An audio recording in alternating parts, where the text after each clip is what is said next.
次洗頭都好似做緊化療咁，望住塊鏡，條髮線退後得快過你份人工。停，唔好碌走，頭5秒鐘可能救返你成個頭。大家好，今日我哋要講一個香港人最痛但又最唔敢講嘅話題——甩頭髮。俾8分鐘我，幫你拆解香港人嘅頭頂危機，仲有自救秘笈。你以為得你一個甩頭髮？錯晒啦！根據國際調查，香港男士脫髮比例接近1/4，即係24.68%。街上每4個男人就有1個有脫髮煩惱，呢個比率喺全亞洲排第2，僅次於日本咋。唔好以為甩頭髮係男人或者阿伯嘅專利。2024年最新調查發現，高達97%嘅香港人都有頭髮或者頭皮煩惱。女士最怕頭髮容易斷裂，男士最怕 M 字額同地中海。最攞命嘅係有37%嘅女士，坦白講，好難接受另一半甩頭髮，仲介意過對方肥或者樣衰啊！更嚴重嘅係甩頭髮唔只係外觀問題，仲影響你嘅事業。港大民意調查顯示，56.4% 港人認為甩頭髮會影響僱主對求職者嘅印象，59.4% 更認為會直接減少求職競爭力。你個頭頂真係值得你認真對待。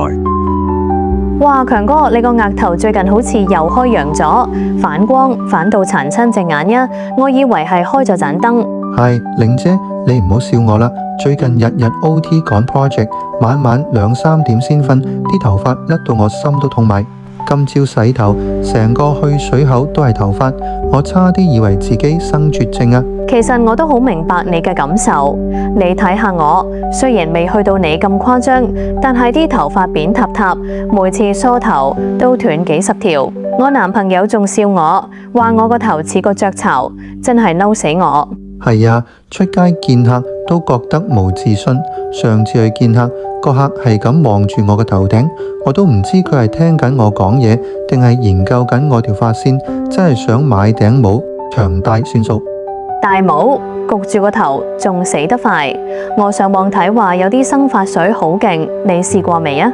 試過啦，咩偏方都試過，茶白蘭地、生薑擦頭皮，搞到個頭一陣味，搞到公司個個人都話我係生薑強，都係冇用，我都諗住放棄，聽天由命啦。喂，強哥、玲姐，聽天由命，錯晒啦！偏方係冇用嘅，甩頭髮唔係絕症，但係啱原因先係最重要。我哋依家就嚟拆解。第一大元兇就係香港人嘅特產壓力。韓國成均館大學研究發現，長期壓力同工時過長會令男性荷爾蒙 DHT 二氫睾酮水平上升，直接令毛囊收縮，加速脫髮。加上晚晚捱夜，新陳代謝變慢，內分泌失調，啲頭髮點會生得好呀？所以強哥，你日日 OT 個頭頂係有苦自己知㗎。第二個元兇就係避無可避嘅遺傳。有研究指出，高達90%嘅脫髮個案都係屬於家族遺傳，即係雄性禿。如果你阿爸或者阿爺有地中海或者 M 字額，咁你就要打醒12分精神啦，因為你擁有脫髮基因嘅機會非常高。但係記住，有遺傳唔代表一定會脫髮，及早預防同治療先係關鍵。第三就係貪靚的禍。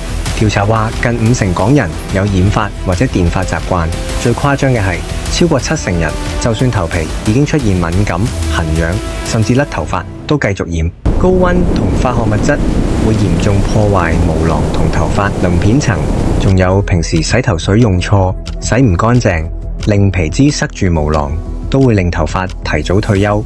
玲姐，你聽到未啊？知道咗3大元兇，咁點自救？千祈唔好再亂信偏方，要信科學。我哋有3大招。第一招，由基本做起，成本最低但最有效。食多啲高蛋白質、含鐵同鋅嘅食物，例如雞蛋、菠菜、堅果，都係頭髮嘅燃料。盡量早啲瞓，減少壓力，因為睡眠係毛囊修復嘅黃金時間。洗頭水要揀適合自己頭皮類型嘅。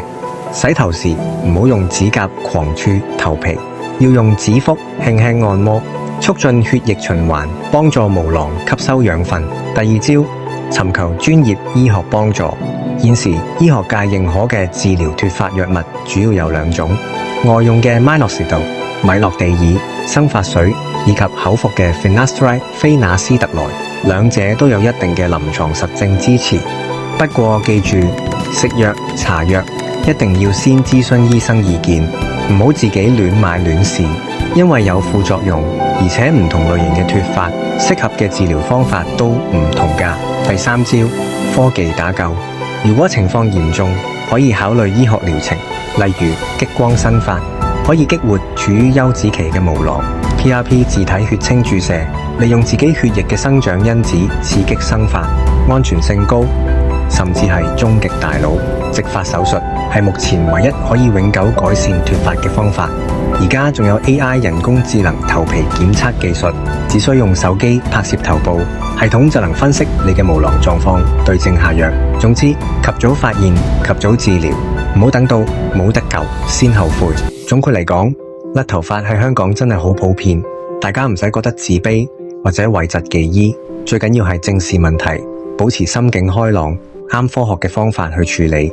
記住，你嘅頭髮絕對值得你用心去守護。你又有冇試過咩防脫髮嘅好方法？或者你而家正面對緊咩頭髮煩惱？歡迎喺下面留言同我哋分享。如果覺得呢條片幫到你，記得俾個 like share，俾你身邊有需要嘅朋友，仲有 subscribe 我哋嘅 channel，唔好錯過更多健康資訊呀！我哋下次見，拜拜。